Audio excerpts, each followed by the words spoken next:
Hey, this is Rupa and you're watching Let's Learn with Rupa. Today's video is all about the subject Public Administration. Previous video lo Public Administration ki sambandhinchina Unit 1 questions already Telugulo simple ga explain chesanu, and in this video unit 2 explain చేస్తున్నాను. By the way public అడ్మినిస్ట్రేషనే కాకుండా ఇక్కడ చూపిస్తున్న ఏ సబ్జెక్ట్కైనా మీకు notes సింపుల్గా కావాలి అంటే ఇక్కడ చూపిస్తున్న మెయిల్ అడ్రస్కి మెయిల్ చేయండి లేదా వాట్సాప్ చేయండి. Charges are given on the screen. మీకు పేమెంట్ అవ్వగానే పీడిఎఫ్ వచ్చేస్తుంది. పీడిఎఫ్లో ఆన్సర్స్ చాలా సింపుల్గా ఉంటాయి, ఫ్లో చార్ట్స్ ఉంటాయి, ఎగ్జాంపుల్స్ ఉంటాయి. So exam point of view మీకు నేను ఇచ్చే నోట్స్ చాలా హెల్ప్ అవుతుంది. Now without taking much time public administration unit 2 important questions చూద్దాం. యూనిట్ 1లో నేను 4 ఇంపార్టెంట్ క్వశ్చన్సే చెప్పాను బికాజ్ యూనిట్ 1 చాలా చిన్నది. బట్ యూనిట్ 2, యూనిట్ 3 కొంచెం సిలబస్ ఎక్కువగానే ఉంటుంది. క్వశ్చన్స్ కూడా మనకి కష్టంగానే ఉంటాయి. ఓన్గా రాసేవి తక్కువగా ఉంటాయి. కాన్సెప్ట్ మీరు అర్థం చేసుకుంటేనే మీరు కరెక్ట్గా ఆన్సర్ రాయగలరు. బట్ ఏ కాన్సెప్ట్ అయినా సింపుల్గా అర్థమయ్యేలా చెప్పడానికి నేను ఉన్నాను కాబట్టి మీరు ఏమి కంగారు పడద్దు. Let's get in to the questions. First question in unit 2. ఈ ఫస్ట్ క్వశ్చన్ అనేది మీరు జాగ్రత్తగా వినండి. ఈ క్వశ్చన్తోనే మనం మల్టిపుల్ క్వశ్చన్స్ ఆన్సర్ చేయొచ్చు. ఎక్స్ప్లెయిన్ సెంట్రల్ లెవెల్ సర్వీసెస్ అంటే గవర్నమెంట్ దగ్గర నుంచి మనకు వచ్చే సర్వీసెస్ గురించి రాయాలి. సెంట్రల్ లెవెల్ సర్వీసెస్ అని కానీ, సెంట్రల్ లెవెల్ గవర్నమెంట్ పోస్ట్ అని కానీ, functions of central level services అని కానీ, ఇలా సెంట్రల్ అని ఏ క్వశ్చన్ వచ్చినా నేను ఇప్పుడు చెప్తున్న ఆన్సర్ మీరు రాయాలి. And very importantly central level సర్వీసెస్నే మనకి ఆల్ ఇండియా సర్వీసెస్ అంటే AIS అని ఇస్తారు. అప్పుడు కూడా మీరు ఇదే ఆన్సర్ రాసేయండి. ఈ క్వశ్చన్స్లో ఏ క్వశ్చన్ ఇచ్చినా మీరు 3 మెయిన్ పాయింట్స్ గురించి బ్రీఫ్గా ఎక్స్ప్లెయిన్ చేయాలి. అవేంటంటే IAS, IPS అండ్ IFOS. ఈ 3 సర్వీసెస్నే మనం సెంట్రల్ లెవెల్ సర్వీసెస్ అని కానీ, ఆల్ ఇండియా సర్వీసెస్ అని కానీ అంటాం. ఫస్ట్ సర్వీస్ IAS మీకు ఆల్రెడీ తెలుసు, ఇండియన్ అడ్మినిస్ట్రేటివ్ సర్వీస్. కలెక్టర్స్ని, డిస్ట్రిక్ట్ కలెక్టర్స్ని మనం IAS అంటాం. ఇండియాలో ప్రెస్టీజియస్ సర్వీస్ ఏమైనా ఉంది అంటే అది IAS అండి. స్టేట్ లెవెల్లోనూ సెంట్రల్ లెవెల్లోనూ పాలసీస్ని ఇంప్లిమెంట్ చేయడం, పాలసీస్ని ఫార్ములేట్ చేయడం అంతా IAS responsibility. Second service IPS, Indian police service. Police department అందరూ ఈ సర్వీస్లోకి వస్తారండి. ఈ IPS officers main responsibility public safety, law and ఆర్డర్ని మెయింటైన్ చేయడం, స్టేట్ లెవెల్లోనూ సెంట్రల్ లెవెల్లోనూ క్రిమినల్ జస్టిస్ సిస్టమ్ని మెయింటైన్ చేయడం, అందరికీ న్యాయం లేదా జస్టిస్ జరిగేలాగా చూసుకోవడం వీళ్ళ బాధ్యత. Third central service IFOS, Indian forest service. ఫారెస్ట్కి సంబంధించింది లేదా ట్రీస్ లేదా యానిమల్స్ లేదా నేచర్కి సంబంధించిన ప్రతి సర్వీస్ వీళ్ళు చూసుకోవాలి. బై ద వే మీకు ఆల్ ఇండియా సర్వీసెస్ అని కానీ, సెంట్రల్ లెవెల్ సర్వీసెస్ అని కానీ, అడ్మినిస్ట్రేటర్స్ అని కానీ అడిగినప్పుడు IAS, IFOS, IPS గురించి కలిపి రాసేస్తారు. బట్ విడిగా మీకు మళ్ళీ IAS అని 10 మార్క్స్కి లేదా 5 మార్క్స్కి, లేదా IPS అని 10 మార్క్స్కి లేదా 5 మార్క్స్కి అడగచ్చు. సో ఓన్లీ మీనింగే రాస్తే మీకు ఇప్పుడు చెప్పబోయే క్వశ్చన్కి సరిపోతుంది. కానీ విడిగా 10 మార్క్స్కి IAS గురించి రాయమన్నప్పుడు మీనింగ్ ఒకటే రాస్తే సరిపోదు. సో ఈ 3 పాయింట్స్ విడిగా 10 మార్క్స్కి లేదా 5 మార్క్స్కి ఇచ్చినప్పుడు ఎలా అటెంప్ట్ చేయాలో చెప్తున్నాను, జాగ్రత్తగా వినండి. ఫస్ట్ IAS మీనింగ్ రాస్తారు లేదా IPS మీనింగ్ రాస్తారు. అండ్ IAS రిక్రూట్మెంట్ ప్రాసెస్ అంటే ట్రైనింగ్ గురించి, క్యాడర్ మేనేజ్మెంట్ గురించి, ర్యాంక్స్ గురించి రాస్తారు. అండ్ లాస్ట్లో functions or responsibilities of IAS administrators కానీ, ఆఫీసర్స్ కానీ ఏం వర్క్స్ చేయాలి, జనాలకి ఎలా సర్వీస్ చేయాలి అనేది కూడా రాస్తారు. సో ఇలా రాస్తే మీకు విడిగా 10 మార్క్స్కి ఇచ్చినప్పుడు సరిపోతుంది. బట్ ఆల్ ఇండియా సర్వీసెస్ అని కలిపి అడిగినప్పుడు ఓన్లీ మీనింగ్ రాస్తే చాలు. ఈ మూడిట్లో ఏది 10 మార్క్స్కి ఇచ్చినా సింపుల్గా ఎలా రాయాలో బ్రీఫ్గా ఇక్కడ చూపిస్తున్న వీడియోలో ఎక్స్ప్లెయిన్ చేశాను. మీకు కావాలంటే రిఫర్ చేయండి. Second question, explain state level services లేదా functions and responsibilities of state level services. ఇందాక చెప్పినవి సెంట్రల్ లెవెల్ సర్వీసెస్ అండ్ ఇవి state level services. State level services మనకి 4 టైప్స్ ఉంటాయి. Class 1, class 2, class 3, class 4. దీన్నే మనం group A, group B, group C, group D అంటాం. Government జాబ్కి prepare అయ్యే వాళ్ళకైతే ఈజీగా అర్థమవుతుంది. క్లాస్ 1 అంటే హై లెవెల్ లేదా సీనియర్ లెవెల్ జాబ్స్ని మనం క్లాస్ 1 సర్వీసెస్ అంటాం. Like district magistrates, divisional commissioners, SP, DIG, IG వీళ్ళని మనం క్లాస్ 1 ఆఫీసర్స్ అంటాం. Next class 2. క్లాస్ 1 ఆఫీసర్స్కి సపోర్టింగ్గా ఉండే వాళ్ళనే మనం క్లాస్ 2 ఆఫీసర్స్ అంటాం. Day to day administration government departments వీళ్ళు మేనేజ్ చేస్తారు. Like sub divisional magistrates, deputy superintendents of police అంటే డిఎస్పి అంటాం కదా, లేదా డివిజనల్ ఇంజనీర్స్ వీళ్ళని మనం క్లాస్ 2 ఆఫీసర్స్ అంటాం. Next class 3. Class 1, class 2 officers అండర్లో వర్క్ చేసే వాళ్ళని క్లాస్ 3 ఆఫీసర్స్ అంటాం. Supervisors, accountants, clerks, inspectors, sub inspectors వీళ్ళని మనం క్లాస్ 3 ఆఫీసర్స్ అనొచ్చు. Fourth one class 4. State level సర్వీసెస్లో lowest level of service class 4 service.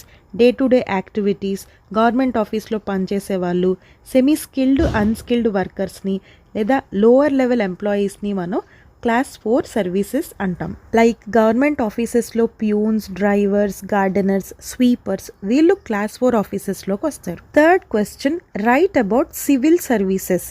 Civil services అన్నా, పబ్లిక్ సర్వీస్ కమిషన్ అన్నా, లేదా explain the functions or responsibilities of public service commission అని అడిగినా same answer వస్తుంది. పబ్లిక్ సర్వీస్ కమిషన్లో మనకి 2 పాయింట్స్ ఉంటాయి, యూపీఎస్సి, ఎస్పీఎస్సీస్. వీటి గురించి అడిగినా నేను ఇప్పుడు చెప్పిన పాయింట్స్ రాసేస్తే సరిపోతుంది. కంట్రీలో పబ్లిక్ సర్వీస్ కమిషన్ అనేది ఒక independent and constitutional authority. And వీళ్ళు ఏం చేయాలి అంటే యూపీఎస్సీ ఎగ్జామ్స్, ఎస్పీఎస్సీస్ ఎగ్జామ్స్ కండక్ట్ చేస్తారు. దీన్నే మనం పబ్లిక్ సర్వీస్ కమిషన్ అంటాం. అంటే గవర్నమెంట్ ఆఫీసర్స్ని సెలెక్ట్ చేసే ప్రాసెస్, ఇంటర్వ్యూ కండక్ట్ చేయడం, ఎగ్జామ్ కండక్ట్ చేయడం ఇవన్నీ మనకి పబ్లిక్ సర్వీస్ కమిషన్లోకి వస్తాయి.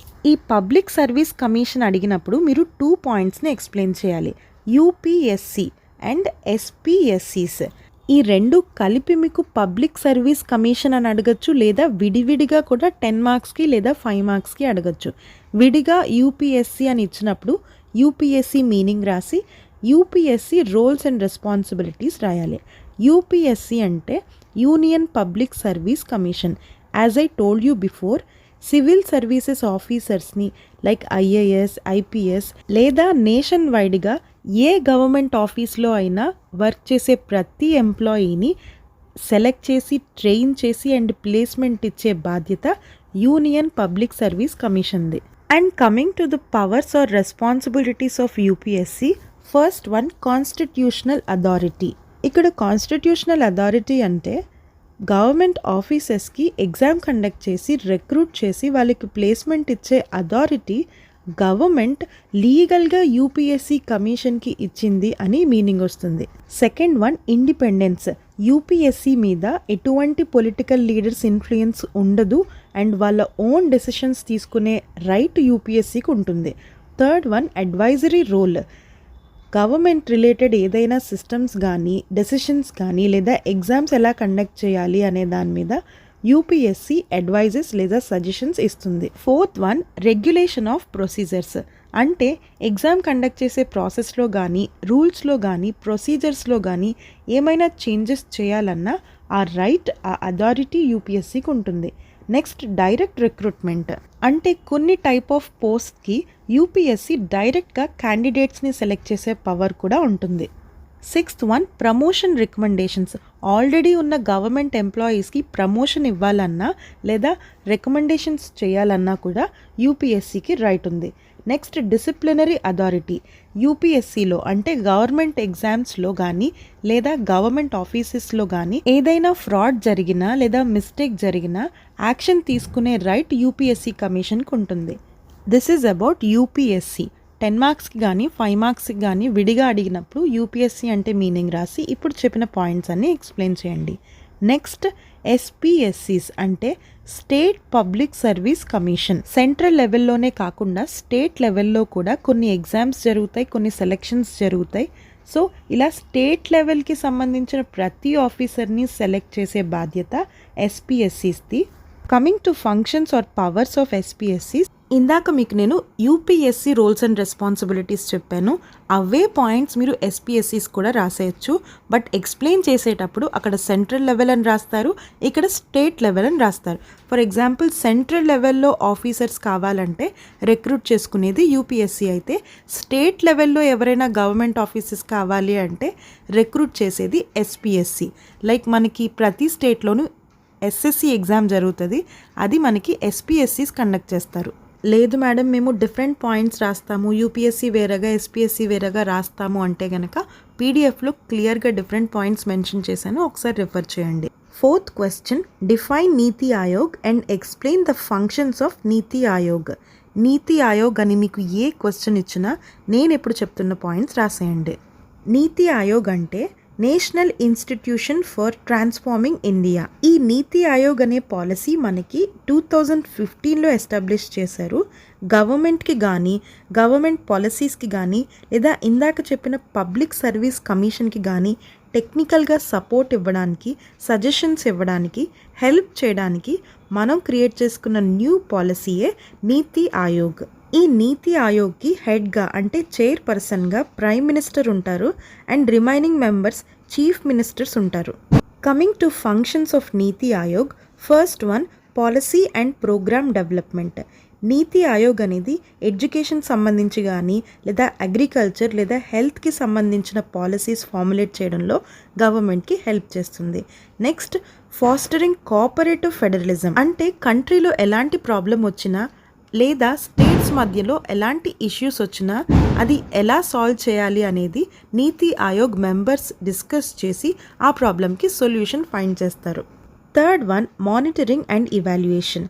కంట్రీలో ఇంప్లిమెంట్ చేసిన స్కీమ్స్ కానీ పాలసీస్ కానీ ఎలా వర్క్ చేస్తున్నాయి, దాంట్లో ఏమైనా ఇంప్రూవ్మెంట్స్ చేయాలా అనే దాన్ని కూడా నీతి ఆయోగ్ మానిటర్ చేస్తుంది అండ్ పర్ఫార్మెన్స్ని ఇవాల్యుయేట్ చేస్తుంది. లైక్ మనకి స్వచ్ఛ భారత్ అనే మిషన్ వచ్చింది, దీంట్లో ఇంప్రూవ్మెంట్స్ చేయడం, సజెషన్స్ ఇవ్వడం లేదా స్కీమ్ ఎలా ఇంప్లిమెంట్ అవుతుందో మానిటర్ చేయడం, ఇవన్నీ నీతి ఆయోగ్ మెంబర్స్ చూసుకుంటారు. Next, promoting innovation and entrepreneurship. Entrepreneurship అంటే బిజినెస్ లేదా companies and even startups. So కంపెనీలో బిజినెస్ ఎక్కువగా ఉంటేనే మనకి కంట్రీ గ్రోత్ కూడా జరుగుతుంది. 5th point, sustainable development and climate action. Sustainable అంటే ఎకో ఫ్రెండ్లీ అని అర్థం. కంట్రీలో సస్టైనబుల్ డెవలప్మెంట్ చేయడానికి అండ్ ఎన్వైరన్మెంట్ని ప్రొటెక్ట్ చేయడానికి కూడా ఈ నీతి ఆయోగ్ వర్క్ చేస్తుంది. Next, expert advice and technical assistance. Country develop అవ్వడానికి, గ్రో అవ్వడానికి కావాల్సిన టెక్నికల్ సపోర్ట్ని కానీ అడ్వైజెస్ని కానీ నీతి ఆయోగ్ ప్రొవైడ్ చేస్తుంది. Next, development of aspirational districts. Aspirational districts అంటే వెనుకబడిపోయిన ప్రాంతాలు. సో ఇలాంటి ఏరియాస్ ఏమైనా ఉంటే అవి కూడా డెవలప్ అయ్యేలాగా నీతి ఆయోగ్ చూసుకుంటుంది. Last one, support for international cooperation. అంటే ఫారెన్ కంట్రీస్తో కానీ అదర్ కంట్రీస్తో కానీ గుడ్ రిలేషన్షిప్స్ మెయింటైన్ అయ్యేలాగా ఈ నీతి ఆయోగ్ చూసుకుంటుంది. సో ఇలా నీతి ఆయోగ్ కంట్రీకి చాలా హెల్ప్ అవుతుంది. దీంతో మీకు సెకండ్ యూనిట్లో 4 మెయిన్ ఇంపార్టెంట్ క్వశ్చన్స్ ఎక్స్ప్లెయిన్ చేశాను. ఒకటి ఆల్ ఇండియా సర్వీసెస్ అంటే సెంట్రల్ లెవెల్ సర్వీసెస్, ఇంకోటి స్టేట్ లెవెల్ సర్వీసెస్ అండ్ ఇంకోటి పబ్లిక్ సర్వీస్ కమిషన్ అండ్ లాస్ట్లో నీతి ఆయోగ్.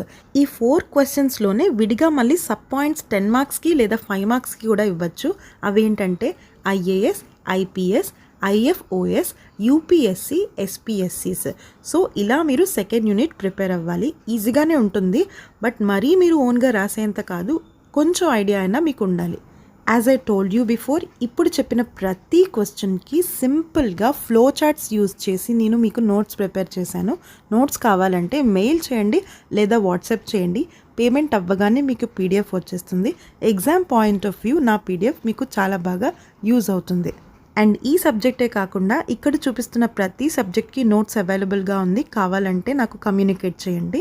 నెక్స్ట్ వీడియోలో యూనిట్ 3 ఎక్స్ప్లెయిన్ చేస్తాను. Until then keep watching let's learn with Roopa.